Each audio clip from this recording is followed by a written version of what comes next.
The next speaker is Todd McDevitt, a close colleague here at Gladstone, a senior investigator and also a professor of bioengineering and therapeutical sciences here at UCSF. He's also directing the graduate program in bioengineering that is jointly run by UCSF and UC Berkeley. He graduated from Duke and University of Washington and has a long-standing interest in engineering of cardiac and skeletal muscle tissue, and it's really a pleasure to introduce him here and his work on cardiac consequences of SARS-CoV-2 infection. Todd, it's all yours. Great. Thanks, Melanie. Well, first of all, let me just double check. I hope I have the right one up for everybody to see. Not the presenter one. Okay, then I'll go ahead and start. So what I'm going to tell you about today, as Deepak and Melanie alluded to, is some work that obviously started just within this past year and would not have been possible without Melanie as a close collaborator on all of this work. So our lab has been interested in some time for using human pluripotent stem cells and iPS cells in particular for human development and disease modeling. And the first stages of this is first to be able to try and coax these cells towards the primitive cell types and direct and steer their differentiation and morphogenesis such that we can attempt to try and form different types of tissue constructs. And our lab is particularly focused both in the areas of cardiac, so that's what I'm going to focus on today, as well as opportunities where we can use similar strategies, but steering cells in another orthogonal direction towards hindbrain or spinal cord. And as I said, I'll focus just on the cardiac part, obviously, today. And up until, again, about a year ago, most of the time we were thinking about this, we were thinking oftentimes about the input signals and cues that really instruct early cardiac morphogenesis during the developmental stages, such that we can try to attempt to create the complexity both of the cellular nature as well as the tissue structure and function that go into a fully functioning and mature heart. And then if we can be successful with this, our goals are to then be able to use these platforms to study elements of homeostasis, particularly for human systems, where we really, human cardiac tissue in particular is a very scarce resource and thus very hard to study, particularly in the lab. But it was about a year ago, and as this focus of the session obviously is on COVID, that really we, and like many others, began to get interested in the use of, or the overlooked area of infectious disease. And obviously this is the sad details of where we have been over this past year, starting literally about a year ago. These are just the tracking of new cases daily in the US.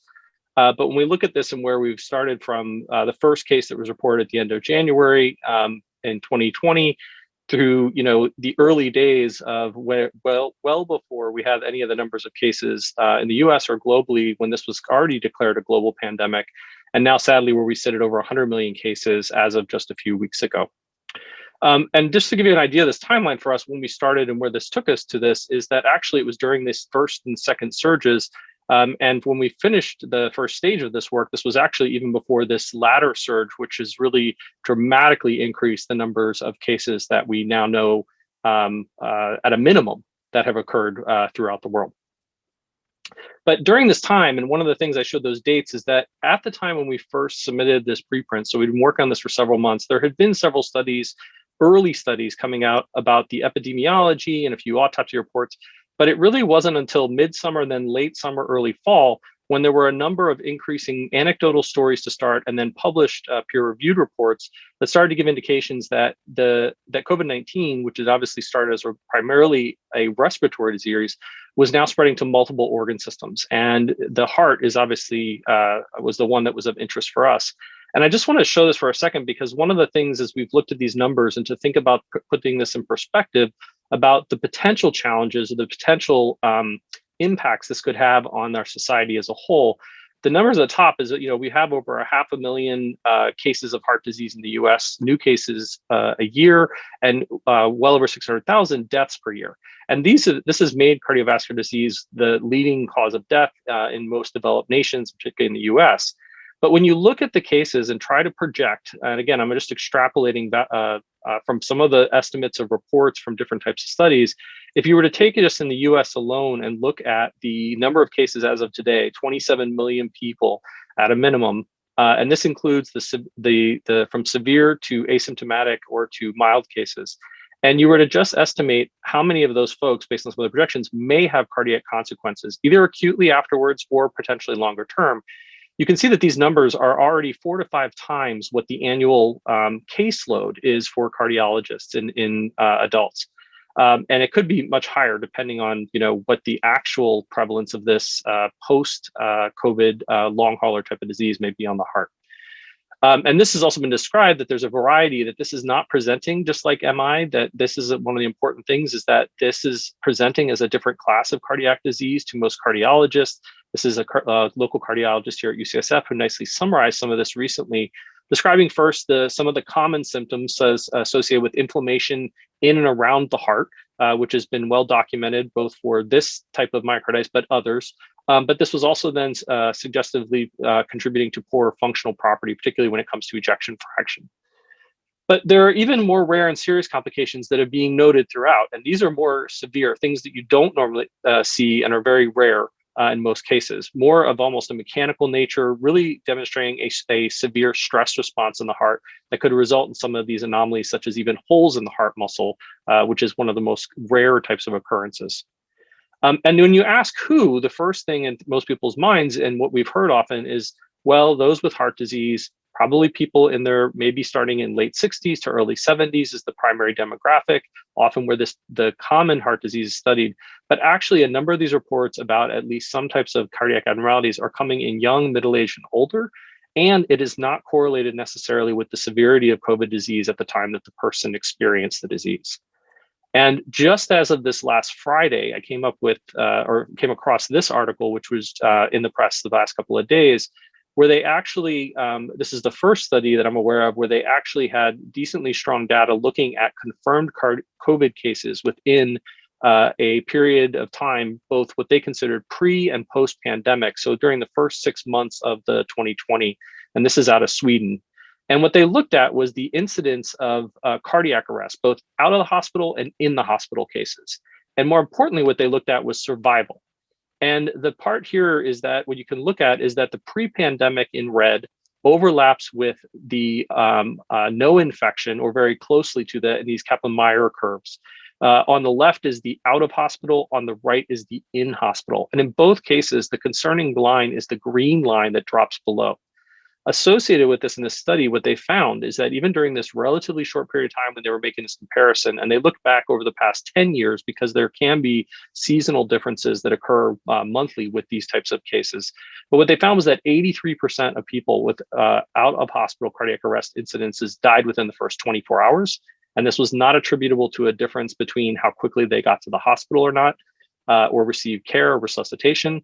The other was at a mean average decrease of 4 years. And they noted this as being fairly significant because, again, from historical, that these numbers are pretty, the average age being around 70 of the total patient cohort they looked at. So these were the two things and the scary statements in the conclusion of this, I thought, in terms, again, of what at least they're seeing in this instance in Sweden, where they looked at these cases, is that COVID-19 is actually one of the top predictors. 6 may not sound like much, but it was actually just behind ones such as adrenaline, intubation, age, and initial rhythm. So well-known predictors of mortality. And sadly, in this case, as they noted, is that no patient had been discharged alive as of July 2020 if they had suffered an out-of-hospital cardiac arrest. So to summarize even the broader literature of what has been going on or noted is that these three sort of takeaway messages is what we've been able to surmise from much of the literature over this past year. There's a frequency of cardiovascular injuries. The range is hard to predict depending on different modalities and whether they're looking at things such as troponin levels in the blood, post-COVID analysis where they looked at impaired cardiac function, which has given some percentages in the 50% or greater range, at least transiently showing these types of anomalies. But yet one of the confounding things is that autopsy reports have failed to identify cytopathic effects, and they've oftentimes been unable to detect the virus at the time of autopsy. And I should note, this isn't just true for the heart. This is actually true for the lung as well, where it's been very clear that we know that the virus is there. And yet by autopsies, it is oftentimes not detectable at the time of after a patient has deceased. So what can we do? This paints a portrait in some ways of, are we helpless? And fortunately, we're not entirely helpless, although the virus has certainly had a very big head start on us. And this is actually from a very nice review summarizing a couple of key points that actually Camille and Melanie just published about 2 months ago, where they summarized some of the different types of model systems, in particular stem cell-based model systems, to look at SARS-CoV-2 infection. And here, what you can see is that while it started with primarily a focus again on lung to mimic these early initial infectious stages of the disease, what it has also amounted to is a widespread of different target organs and tissues, which have also served as secondary sites of infection. And importantly for this is the question that comes up is, well, how well can these in vitro systems really replicate elements of the disease, or diseases in this case? And actually quite well it turns out to be the short answer, both for not just viral entry, where a lot of the initial focus was, but as you look downstream at both the innate immune response that is triggered by the presence of the virus and the disruption of the essential cellular functions that occur due to the presence of these foreign viral genome products that then ultimately take over and can produce in many of these cells, as we've seen, very robust replication and production of infectious virions.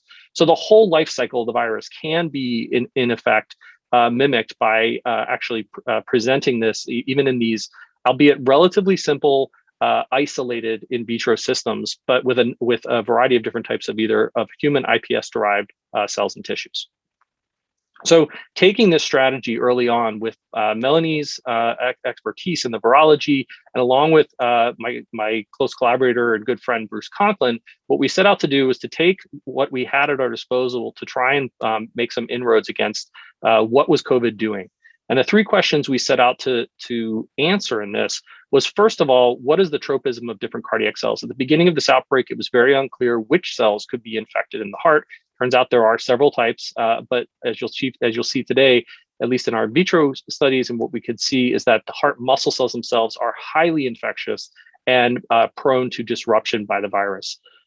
What it exactly does was the other thing, not just killing the cells, but as it turns out, this has some very strange effects that could have both transient and permanent damage effects.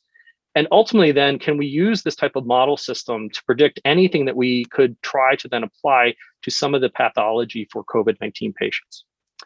So that's what we did, and we took in our abilities to be able to independently differentiate cardiac fibroblasts, endothelial cells, or cardiomyocytes from iPS cell lines. And we actually just did a head-to-head comparison, or we did a tri-culture system where we infected these with a very low level of the viral titer to start. And what you can see from this PCR analysis on the left is that basically the cardiomyocytes are responsible for pretty much all of the replication of the virus that we can detect over a period of simply 48 to 72 hours. And even though we didn't see active viral replication by the techniques we were using, we couldn't say necessarily whether these cells were infected or not. There was definitely a rapid cytotoxic effect, both in cardiac fibroblasts and endothelial cells, but it was really the robust detection, in this case, using an antibody that picks up the double-stranded RNA. So this is after it has been, we know for sure in this case then, that the detection of this antigen can only occur if the virus is intracellular and not just if it has been actually bound or is physically associated with the cells. So this right away gave us cause to really focus much of the rest of our studies on the cardiomyocytes, which I'll highlight here today, although we have done some follow-ups on the other cell types as well.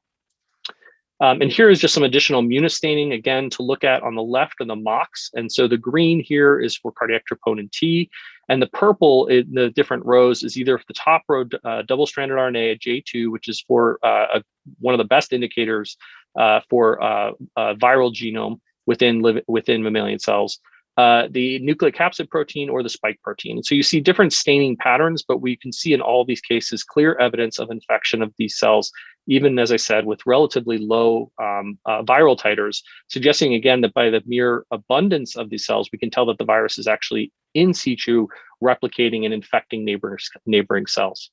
And we could zoom in by even closer to characterize some of this. What we could find is these little vacuoles, oftentimes chock full of the viral particles. And as we zoom in closer and closer, what we can see from these, actually denoted by the arrowheads, with the EM is the classic corona appearance that decorates around the outside of these, confirming that these are indeed viral particles that are found inside of cardiomyocytes. And this is also very close to the results that have been found recently in human cardiomyocytes from autopsy patients as well, but only in the case of an acute death, suggesting again that the timing of this viral cycle could be important to know when it actually is present in the different cell types. One way that we tried to mimic this in a way was to manipulate the cultures we were doing with different viral titers. And the idea with this was to infect, in these cases, say one viral virion per 1,000 cells. And the intent of this is to try and look at different cases. And on the extremes, on the left and on the right, on the left, what we have is basically what seems to be where we've maybe gotten early viral spread effect that we can start to denote in these cells, versus on the right, we've sort of oversaturated the system very quickly by introducing a higher viral titer to start. We did take early on in this some steps just to demonstrate can US be manipulated, and maybe perhaps as expected, since cardiomyocytes do express high levels of the ACE2 receptor, what we could see is that we could block infection by pre-incubating with an antibody to ACE2 on the cells. But we could also demonstrate that there were other drugs that we could use, several of which have now been implemented in clinical trials or examined, at least for those purposes, for different elements of the viral entry and viral life cycle. So this is just demonstration of that. There can be protective effects that can be induced even if the virus were to, if you can prevent it from getting in or from really wreaking havoc on the cells. And we looked at this in closer detail. One thing just to point out from this is that everyone by now who's become fluent in COVID biology has heard of TMPRSS2, which has been the classic and the primary route of entry for the virus in most or many cells. But interestingly, through this series of studies, there are alternative pathways of entry. And it appears actually from this series of studies that we looked at that it's actually not TMPRSS2 that is responsible, but it actually appears to be a cathepsin-mediated route of entry that is favored, at least in cardiomyocytes. And this highlights a key point, which could be why study the virus or elements of the virology in different cell types. And this example at least points out that compared to other cell types, you might see differences in the biology, which could also then influence the downstream effects as to what types of different drug regimens or therapeutics might be administered. And it could be that a drug that is good for treatment or prevention or resolution of the virus in the lungs may not have the same effect due to differences in the mechanisms by which this virus actually can seem to get into a variety of different cell types and tissues. The other thing that we did that was important for this is to look into what exactly was being disrupted in our cardiomyocytes, and actually in all the cell types with and without infection.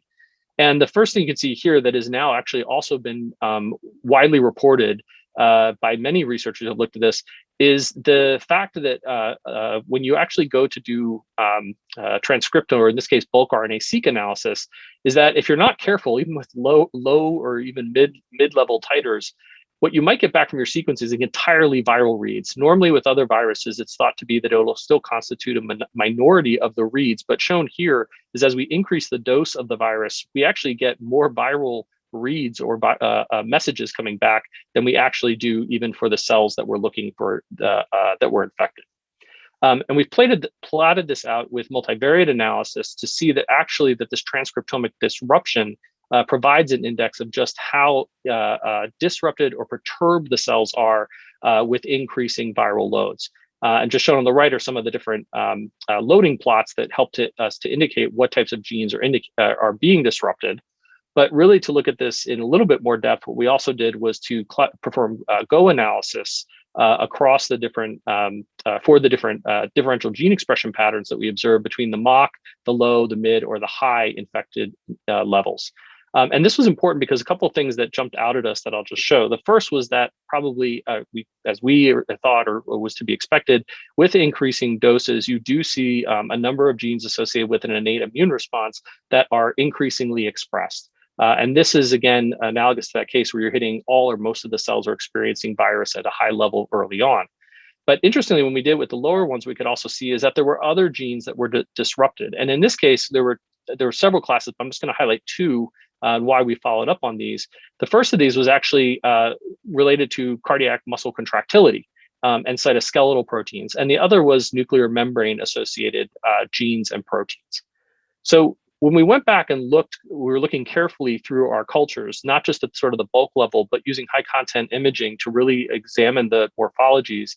this is the typical established myofibrillar, contractile, highly aligned structure that we would see in cardiomyocytes, differentiated for about 30 days and then purified by lactate selection.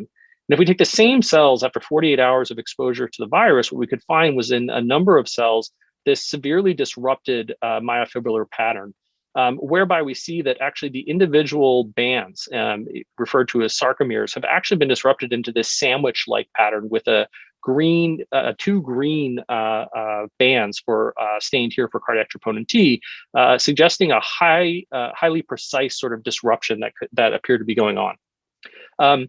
And as we looked at this then more depth with additional stains, we could actually see is that it had this very odd staining pattern, which we can see down here, which was actually about half of a sarcomere unit surrounding the Z disc or the Z bands. Normally, if you see patterns like this, oftentimes the disruption is at the Z band, but it appeared almost as if there was a severing at or near the M band itself.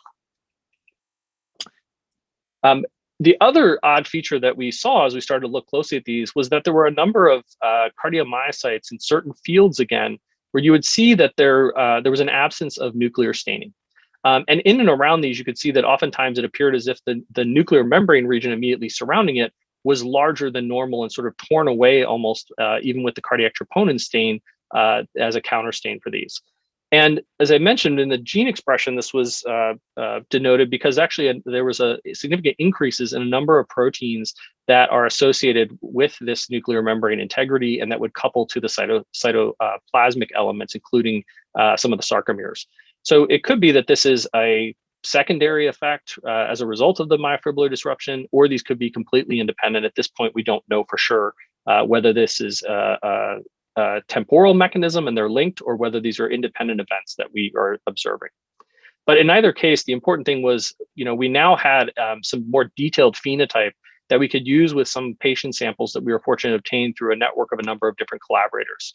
And many of you may be familiar with this sort of classic textbook appearance of a section of a healthy human heart stained here with hematoxylin and eosin. And in some of the very first patients, both those that were diagnosed with myocarditis, such as patient one here, or sorry, patient two, and even in a case that patient one, which had no diagnosis of any kind of cardiac disease, we saw that there were disruptions in these, and you can see that edema, like between the myofibrillar or the contractile portions of the cardiomyocytes, and also what appeared to be a number of cells in vivo that also appeared to be lacking nuclei. But to make it even more clear, to really look at the sarcomere structure, what we did was actually use age-matched controls, both for the our healthy tissues from we could get from a collaborator, and we did this because with age, there is also going to be deterioration of the quality of the heart muscle. When we compared these actually then for two patients within the same age ranges, what we could see is that especially alarming in this younger patient, patient one, which falls in the same age range in the 30s, we could see that there were regions of the heart, and it was never entirely throughout. It would always be focal regions of the heart where you would see this type of disruption, whereby there was an absence of cardiac troponin staining and an appearance of a disruption to the myofibrils. So just to summarize, what we were able to identify from these is, first of all, that there is a significant difference, it appears, in the susceptibility or vulnerability, particularly of cardiomyocytes relative to other cells that comprise the heart that we can model from iPS cells. We get this severe and somewhat unique cytopathology. Again, the only cells that express even sarcomeres are skeletal muscle. So again, a reason why cell type specific studies of these are important. And lastly, that this type of information can then be used to help inform in vivo pathology, where a number of reports had not noted any kind of cardiac events, but they were looking only at sort of the gross pathological level and not necessarily the same sort of resolution that we showed. So this was a tremendous work and effort by a really amazing group of trainees. It resulted in 4 first authors to pull this off, and a number of other contributors from our various labs. And as I mentioned, in particular, Melanie and Bruce, and also Ken Nakamura, who were able to contribute many facets to this. So many thanks to those folks, as well as all these other folks who contributed to through the cores and through collaborations. And with that, I'll be happy to take any questions. I'll turn on the light because it got dark. Thank you very much, Todd. That was a great talk. When you're back, I have a few questions here. Yep. The first is regarding the multi-system inflammatory syndrome in children, which has been compared to Kawasaki disease and is legendary for coronary aneurysms and a hidden late risk of heart attacks. Are there any indications or have the coronaries been looked at being involved with a higher cardiac mortality in COVID? It's a great question. And what we have seen in the limited autopsy specimens, that in the ones that do have presence of a more acute or even, I guess, well, we don't know if it's acute or chronic, but an inflammatory response, you can see along these tracks that appear to correlate with the vessels.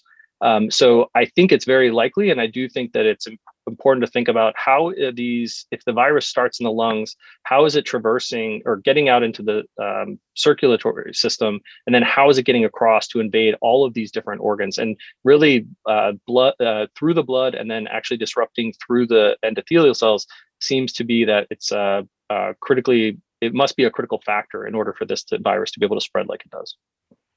Okay, the next question is from Steve O, who says, great work and overview. Are there COVID-19 surrogates that can be studied in non-BSL-3 labs? This is a major limitation for most researchers.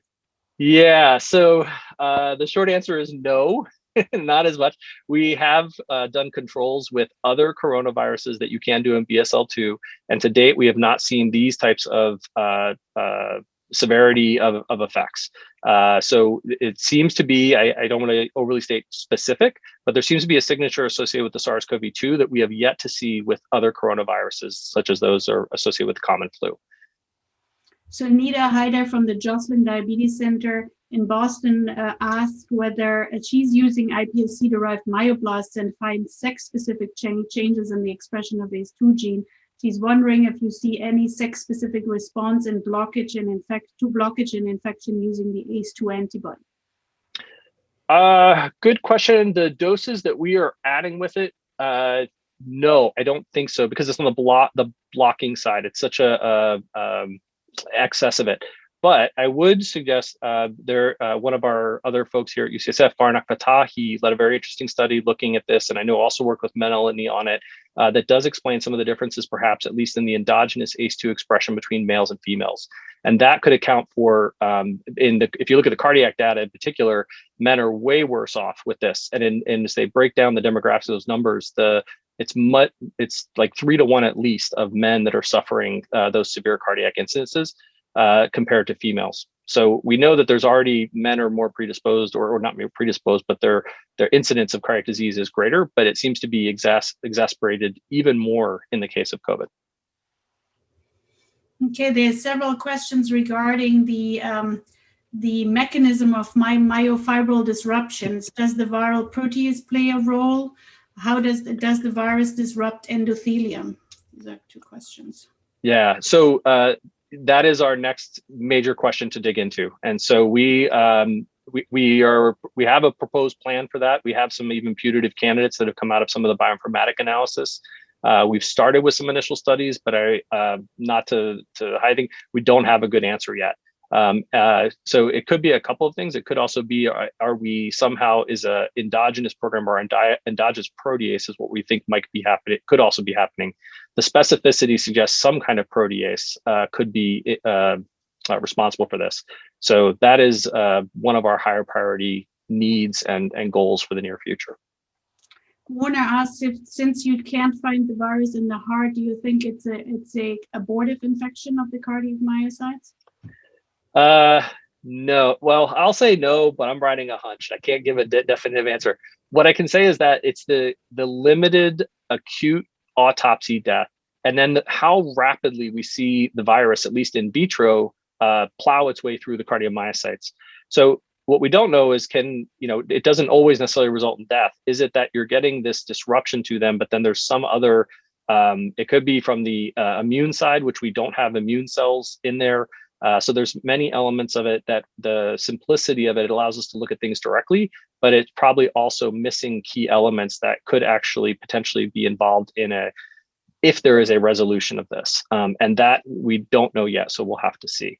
But that's my, I don't know, hunch based on some of the things I'm looking at the literature, but I'm looking at it through one filter. One question is why you chose to do bulk RNA-seq versus single-cell RNA-seq. Great question. At the time for all of those, I mean, we have, well, there's a couple, I guess. Some are technical hurdles with it. We didn't have a single cell sorter in the BSL-3 at the time to get the cells. That's, you know, not the best answer, but that's the truth. Whereas we could obtain the samples, decontaminate, and do bulk RNA-seq quicker. And we didn't want to wait too long. We wanted to try and go after that as quickly as we could. There's no reason if you don't have it behind the barrier that you can't. And Melanie, correct me, that I think it is happened already, or it is happening, I think, with the plans for BSL-3. Yeah, we can do it. Yeah. There's one last question. I think the precedent for cardiac degradation from other coronaviruses, I think you alluded to it with the common cold coronaviruses that you could not reproduce, but is there any other precedent?